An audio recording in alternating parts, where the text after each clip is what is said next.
வணக்கம் ஃப்ரெண்ட்ஸ். நம்ம இதுக்கு முன்னாடி வந்து இந்த கட்சி பென்சில் அதாவது பென்சில்ஸுடைய பயன்பாடுகள் பற்றி பார்த்துக்கிட்டு இருந்தோம். ஸோ அதுக்கப்புறமா என்னால் எந்த வீடியோவும் போட முடியல. ஸோ அதனால் திரும்ப என்னென்னா எதில் நிப்பாட்டணுமோ அங்கேருந்தே வந்து திரும்ப ஸ்டார்ட் பண்ணலாம். நம்ம ஏற்கனவே பார்த்த மாதிரி தான் ஹச்பி எந்தெந்த பென்சிலை எதுக்கு வந்து நம்ம பயன்படுத்த போகிறோம் அப்படிங்கிறத தான் நம்ம பார்த்துக்கிட்டு இருந்தோம். ஸோ இதில் ஹச்பி பென்சில் அப்படிங்கிறது அளவேதும் இல்லாத வரைபடங்கள், அதாவது வந்து ஃப்ரீ ஹேண்ட் ஸ்கெட்சிங், அளவு இல்லாமல் சும்மா ஃப்ரீ ஹேண்ட் ஸ்கெட்ச் பண்ணும்போது நம்ம வந்து ஹச்பி பென்சிலை வந்து பயன்படுத்துவோம். இதில் இந்த ஹச் பென்சில் வந்து நம்ம அநேக இடங்களில் பயன்படுத்துகிறோம். ஸோ ஹச் பென்சில் வந்து பார்த்தீங்கன்னா அவுட்லைன்ஸ், ஸோ நம்ம போடக்கூடிய அவுட்லைன் எல்லாத்துக்குமே ஹச் பென்சிலை தான் பயன்படுத்துவோம். அதுமாரி விசிபிள் லைன்ஸ், தெரியக்கூடிய கோடுகளுக்கும் நம்ம வந்து ஹச் பென்சிலை தான் பயன்படுத்துவோம். அதுக்கடுத்து முடிப்பு வேலைகள் ஃபார் ஃபினிஷிங், ஸோ ஃபினிஷிங்க்கும் ஹச் பென்சில். அளவுகளை குறிப்பதற்கு, ஸோ டைமென்ஷன்ஸ்லாம் எழுதுவோம்ல, இப்போ 3.2 மீட்டர், 3.5 மீட்டர் அது மாதிரி எழுதுவோம் இல்லையா? ஸோ அளவுகளை குறிப்பதற்கு. எழுத்துக்கள், அதாவது நம்ம ஏபிசிடின்னு அந்த இப்போ ஹெட்டிங் எழுதுறதா இருக்கட்டும், இல்லை டைட்டில் பிளாக்ல எழுதுறதா இருக்கட்டும், அது எல்லாமே வந்து இந்த ஹச் பென்சில் தான் பயன்படுத்துவோம். அம்புக்குறிகள், நம்ம நார்த்து டைரெக்ஷனை காமிக்கிறதாக இருக்கட்டும், அல்லது வந்து நம்ம அளவுகள் குறிக்கும்போது ஆரோ ஹெட்டுன்னு சொல்லுவோம் இல்லையா? ஸோ அளவுகள் குறிக்கும்போது ஒரு ஆரோ போடுவோம். ஸோ அதுக்கெல்லாம் வந்து இந்த ஹச் பென்சில் தான் பயன்படுத்துவோம். அதுக்கப்புறமா நம்ம பார்க்கக்கூடியது கட்டுமான கோடுகள். கட்டுமான கோடுகள்ங்கிறது வந்து கன்ஸ்ட்ரக்ஷன்ஸ் லைன்ஸ் அப்படின்னு சொல்லுவோம். அதாவது கிரில் லைன்ஸு, இந்த கன்ஸ்ட்ரக்ஷன் லைன்ஸ்லாம் இருக்கு இல்லையா? ஸோ அதுக்கடுத்து அளவுகளை, டைமென்ஷன் லைன், அளவுகளை குறிக்கக்கூடிய கோடு. அளவுகளை குறிக்கக்கூடிய கோடுனா, இப்போ ஏதாவது ஒரு வரைபடம் இருக்குன்னா அதில் வந்து நம்ம அதோடைய அளவை வந்து இங்கே இந்த மாதிரி குறிப்போம் இல்லையா? ஸோ இதில் ஆரோ இங்கே இருக்கும், இதில் ஆரோ இருக்கும், இங்கே வந்து 1 மீட்டர் 2 மீட்டர் நீங்கள் எழுதுவோம். ஸோ இங்கே எழுதுறது வந்து ஹச் பென்சில் பயன்படுத்தணும். இந்த நம்ம வரையக்கூடிய இந்த லைன் இருக்கு இல்லையா? இந்த லைனுக்கு வந்து 2H பென்சிலை பயன்படுத்தணும்.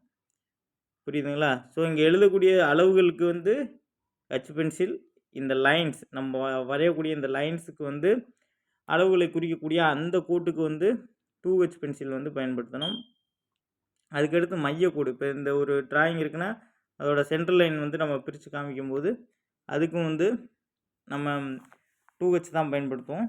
அடுத்து செக்ஷன் லைன், செக்ஷன் லைன்னா நம்ம எல் செக்ஷன், கிராஸ் செக்ஷன்லாம் படிச்சிருப்போம் இல்லையா? ஸோ அதுக்கும் வந்து நம்ம 2H பென்சிலை தான் பயன்படுத்தணும். அது இல்லாமல் மற்ற இதுக்கு பின்னாடி வந்து பியோட முக்கியமான ஒரு விஷயத்தை நான் உங்களுக்கு சொல்ல மறந்துட்டேன். ஸோ ஜஸ்ட் இப்போ தான் ஞாபகம் வந்துச்சு இந்த ஹச் இதெல்லாம் சொல்லும்போது. ஸோ இப்போ இந்த ஹச்சு 2H 3Hன்னு படிக்கிறோமே, அப்போ இது எத்தனை வரைக்கும் தான் இந்த ஹச் வரும் அப்படின்னு ஒரு இது இருக்கும் இல்லையா? ஸோ இது வந்து ரொம்ப ரொம்ப முக்கியம், நல்லா ஞாபகம் வச்சுக்கோங்க. 9H, இந்த ஹச்சுங்கிறது ஹார்ட்னஸ், ஓகேவா? ஸோ 9H வரைக்கும் நமக்கு பென்சில் இருக்குது, புரியுதுங்களா? 9H வரைக்கும் இந்த பென்சிலோட பயன்பாடு இருக்குது. 9H to ஹச்பி சென்டரில் இருக்கும். ஸோ இந்த பக்கம் போகும்போது 7B, புரியுதுங்களா? இது வந்து இங்கே 9H இருக்கிறதுனால 9B தான் வரும்னு நினச்சிடாதீங்க. 7B வரைக்கும் நமக்கு பென்சில் இருக்குது. திரும்பவும் சொல்கிறேன், நமக்கு வந்து ஹச்சில் இருக்கக்கூடிய, அதாவது ஹார்ட்னஸ் பென்சிலில் இருக்கக்கூடிய அளவு வந்து பார்த்திங்கன்னா 9. ஸோ 9H to HB சென்டரில் வரும். அதுக்கப்புறமா 7B கடைசியாக வரக்கூடிய பென்சிலினுடைய அது வந்து நமக்கு 7B, புரியுதுங்களா? இதில் வந்து நம்ம ஒரு அதிகமாக எல்லாத்தையுமே பயன்படுத்த மாட்டோம், ஒரு சில விஷயங்களுக்கு மட்டும்தான் பயன்படுத்தும். ஸோ எந்தெந்த எதுக்காக பயன்படுத்துகிறோங்கிறத இப்போ ஒரு 3 பென்சிலுக்கு பார்த்துருக்கோம். பின்னாடி இது ரிலேட்டடாக கொடுக்கும்போது அதையும் நம்ம பார்ப்போம். இப்போ வந்து ஷேட் பண்ணுறதுக்கு வந்து 2B பயன்படுத்துவோம். இந்த மாதிரி வந்து பின்னுக்கு நமக்கு என்னென்ன வருதுங்கிறதையும் ஒரு தடவை நம்ம பார்த்துக்கலாம். ஸோ இது வந்து மறந்துடாதீங்க, பென்சிலோட வகைகளில் இருக்கக்கூடிய அளவு என்னன்னு கேட்டால் 9Hலேருந்து 7B வரைக்கும் தான் இருக்குது, ஓகேவா? ஸோ இது வந்து புக்கில் இல்லை, பட்டு நான் உங்களுக்கு இதை வந்து தனியாக பார்த்து உங்களுக்காக சொல்லணும்னு நினச்சேன். ஸோ 9H to 7B இதை வந்து மறந்துடாதீங்க. அடுத்தது நம்ம பார்க்கக்கூடியது, ஸோ பென்சில் யூஸ் பண்ணாலே நார்மலாக நம்ம யூஸ் பண்ணக்கூடிய இரேசர், அதாவது அழிப்பான் வந்து நம்ம பயன்படுத்துவோம் இல்லையா? அது என்னென்னா, நம்ம இருக்கக்கூடிய அந்த லெட் துகள், காரிய துகள்களை வந்து நீக்குவதற்காக, சுத்தப்படுத்துவதற்காக இல்லை நம்ம தவறாக வரையப்பட்ட படங்களை வந்து திருத்துவதற்காக இந்த அழிப்பான்கள் வந்து அதாவது ரப்பர் இரேசர்ஸ் வந்து யூஸ் பண்ணுவோம். சரிங்களா? அடுத்து வந்து பிடிப்பான்கள்னால் பாஸ்னர்ஸ். நம்ம ஏற்கனவே பார்த்துருக்கோம் இல்லையா? நம்ம வரைபட பலகையின் மீது வரைபடத்தாளை இறுக பற்ற வைப்பதற்காக பயன்படக்கூடிய பொருட்கள் தான் என்ன சொல்லுவோம்? பிடிப்பான்கள். இதில் வந்து பார்த்திங்கன்னா தம்பின்ஸ், அதாவது வந்து தம்பின்ஸ் அப்படின்னு சொல்லி அதை வச்சு ஹோல்ட் பண்ணி பார்க்கலாம். இல்லை நம்ம வந்து நார்மலாக செல்லோ டோப்பை வச்சு ஒட்டுவோம்.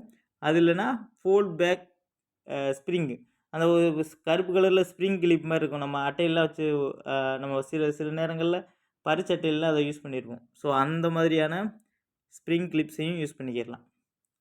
புரியுதுங்களா? அடுத்ததாக இருக்கக்கூடியது டெம்ப்ளேட்ஸ். இந்த டெம்ப்ளேட்ஸுங்கிறது வந்து வேறு ஒன்றும் கிடையாது, ஏற்கனவே இருக்கக்கூடிய மாதிரிகள்.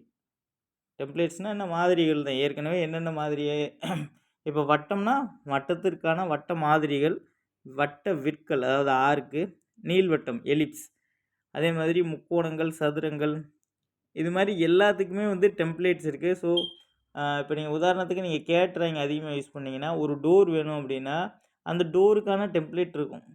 அதே மாதிரி ஒரு செக்ஷன் நீங்கள் காமிக்க போகிறீங்கன்னா அதுக்கான டெம்ப்ளேட், அந்த இது எல்லாமே வந்து கேட்ராயிங்கில் நீங்கள் படிக்கும்போதே நம்ம பார்த்துருப்போம். ஸோ சேம் அதே தான் இங்கேயும் நம்ம பயன்படுத்த போகிறோம். ஸோ இந்த இதுக்கு வந்து என்னென்னா, நம்ம தனியாக கடையில் போய் பர்ச்சேஸ் பண்ணி வாங்கி வச்சுருக்கணும். ஸோ இந்த மாதிரி இருக்கக்கூடியது தான் டெம்ப்ளேட்ஸ்னு சொல்லுவோம். ஸோ இது வந்து நம்ம ஏற்கனவே நமக்கு இருக்கக்கூடிய ஒரு என்ன சொல்கிறது, ஏற்கனவே செய்யப்பட்ட ஒரு மாதிரி, அதை பயன்படுத்தி நமக்கு தேவையான வரைபடங்களை நம்ம வந்து வரைஞ்சிக்கிறோம். புரியுதுங்களா? ஸோ அடுத்ததாக நம்ம பார்க்கக்கூடியது ஸ்டென்சில்ஸுங்கிறது வந்து பெருசாலாம் ஒன்றும் கிடையாதுங்க. ஸ்டென்சில்ஸுங்கிறது வந்து நம்ம இந்த ஏபிசிடி லெட்டர்லாம் நம்ம வந்து டிஃப்ரெண்ட்டான டைப்ஸில் எழுதியிருப்போம். அதே மாதிரி நம்பர்ஸ் வந்து டிஃப்ரெண்ட்டாக நம்ம ஒவ்வொரு டைமும் நம்ம ஃபஸ்ட்டு ட்ராயிங் படிக்கும்போது எழுதியிருப்போம் இல்லையா? இதுக்கு வந்து ஸ்கேல் நம்ம சாதாரணமாக நம்ம பயன்படுத்தக்கூடிய சில ஸ்கேலில் பார்த்திங்கன்னா ஏபிசிடின்னு எழுதியிருப்பாங்க. அதில் வச்சு எழுதணும்னா அழகாக வரும் இல்லையா? ஒரு சில சின்ன வயசில் நம்ம பயன்படுத்தக்கூடிய ஒரு சில ஸ்கேலில் வந்து அது இருக்கும். ஸோ அதைத்தான் வந்து ஸ்டென்சில் அப்படின்னு சொல்கிறாங்க. அது வந்து என்னென்னா, அந்த பென்சில் அந்த லெட்டரிங் இருக்குது அப்படின்னா அந்த இதில் வச்சு ஈஸியாக வரையும்போது ரொம்ப ஸ்மூத்தாகவும் பார்க்குறதுக்கு அழகாகவும் இருக்கும். அதைத்தான் வந்து ஸ்டென்சில் அப்படின்னு சொல்லுவாங்க. ஸோ ஸ்டென்சிலுங்கிறது வந்து இதுவும் வந்து அந்த டிரான்ஸ்பரண்ட் செல்லுலாய்டு அல்லது பிளாஸ்டிக்கால் செய்யப்பட்ட ஒரு மெல்லிய தட்டை துண்டு தான் இது. புரியுதா? இது வந்து வேகமாகவும் விரைவாகவும் எழுதுவதற்காக வந்து இதை வந்து பயன்படுத்துவாங்க. ஸோ அடுத்ததாக நம்ம பார்க்கக்கூடியது ஃப்ரெஞ்ச் கர்வ்ஸ். இந்த ஃப்ரெஞ்ச் கர்வ்ஸுங்கிறது வந்து நம்ம செயின் சர்வேயிங்கில் வந்து பார்த்திங்கன்னா நம்ம படிச்சிருக்கோம். எப்படி இருக்கும்? ஒழுங்கற்ற பரப்பாக இருந்துச்சுன்னா, இப்போ உதாரணத்துக்கு இந்த மாதிரி ஒரு பரப்பாக இருக்குது அப்படின்னு வச்சுக்கோங்க. இந்த மாதிரி ஒரு ஒழுங்கற்ற பரப்பாக இருக்குது அப்படின்னா அதுக்கு வந்து இது எப்படி வந்து நம்ம ஸ்கொயர் மெத்தட், அதுக்கப்புறமா வந்து கிராஃபிக்கல் மெத்தட், இந்த மாதிரிலாம் நம்ம படிச்சிருந்தோம் இல்லையா? அதுக்கப்புறமா வந்து சிம்ப்சன் ரூல், ட்ரெபிசோடல் ரூல்,